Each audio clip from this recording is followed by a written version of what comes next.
नमस्कार दोस्तों, स्वागत है आपका चाणक्य स्टूडियो में। आज हम बात करेंगे भारत चीन सीमा तनाव पर ताजा अपडेट और कूटनीति व सैन्य दृष्टिकोण से इसके प्रभावों की। भारत और चीन के बीच 3,488 किलोमीटर लंबी सीमा है, जिसे लाक यानी लाइन ऑफ एक्चुअल कंट्रोल कहा जाता है। यही क्षेत्र सबसे ज्यादा विवादित है। हाल ही में दोनों देशों की सेनाओं के बीच पेट्रोलिंग और चौकियों पर कई बार आमना सामना हुआ है, जिससे तनाव एक बार फिर बढ़ा है।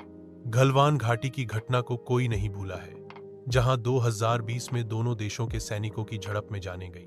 तनाव कम करने के लिए लगातार कूटनीतिक वार्ताएं हो रही हैं, लेकिन अब तक कोई ठोस समाधान नहीं निकल पाया है। दोनों देशों ने सीमा पर सैनिकों और हथियारों की तैनाती बढ़ा दी है, जिससे स्थिति और गंभीर होती जा रही है। चीन की नीति है धीरे धीरे सीमा पर अपनी पकड़ मजबूत करना और नए नए ढांचे खड़े करना।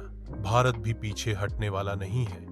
भारतीय सेना हर स्तर पर तैयार है और अपनी चौकियों को और मजबूत बना रही है। सैन्य अधिकारियों के बीच कई दौर की बातचीत हो चुकी है, लेकिन जमीनी स्तर पर स्थिति जस की तस है। चीन केवल सीमा ही नहीं, बल्कि व्यापार और अंतर्राष्ट्रीय राजनीति में भी दबाव बनाने की कोशिश करता है। भारत ने अमेरिका, जापान और यूरोप जैसे देशों से रणनीतिक साझेदारी बढ़ाई है, ताकि चीन पर दबाव बनाया जा सके।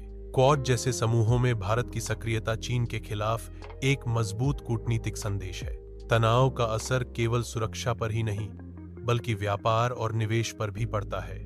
भारत लगातार अपनी रक्षा शक्ति को आधुनिक बना रहा है, जैसे राफेल विमान और मिसाइल प्रणालियां। सीमा पर रहने वाले स्थानीय लोगों की जिंदगी भी इस तनाव से प्रभावित होती है।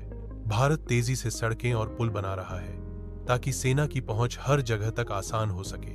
चीन को डर है कि भारत उसके क्षेत्रीय वर्चस्व को चुनौती दे रहा है। भारत ने स्पष्ट कर दिया है कि उसकी संप्रभुता और सीमा की रक्षा किसी भी कीमत पर की जाएगी। अंतर्राष्ट्रीय जगत भी इस तनाव पर नजर बनाए हुए है और भारत की स्थिति को गंभीरता से सुन रहा है।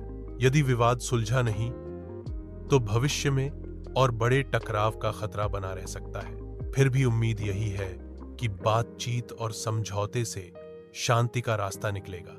इस पूरे मुद्दे से भारत ने सीखा है कि मजबूत सेना और कूटनीति ही सुरक्षा की गारंटी है। दोस्तों, सीमा विवाद केवल युद्ध नहीं, बल्कि रणनीति और धैर्य की परीक्षा है। देखते हैं आने वाले समय में भारत और चीन किस राह पर चलते हैं। जय हिंद।